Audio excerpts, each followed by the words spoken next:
کنترل احساسات یکی از اصلی ترین موضوعاتی هست که هر تریدر باهاش سر و کار داره. این موضوع به ظاهر ساده به نظر میرسه ولی در بسیاری از مواقع غیر قابل کنترله.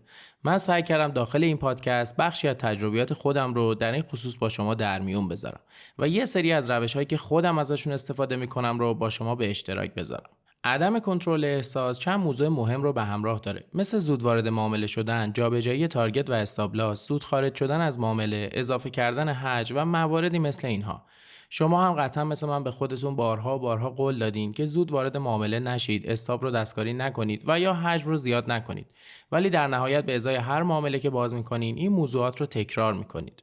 یکی از بهترین راه‌ها برای حل ورود زودهنگام درست کردن چک‌لیست بر اساس ستاپ و پلنی هست که از قبل طراحی کردین.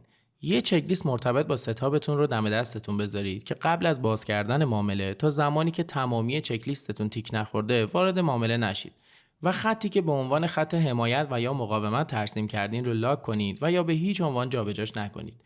با این دو تا روش از ورود زودهنگام قیمتی و ورود زودهنگام زمانی جلوگیری می‌کنید. برای تارگت گذاشتن ابتدا توان حرکت قیمت رو مورد سنجش قرار بدید.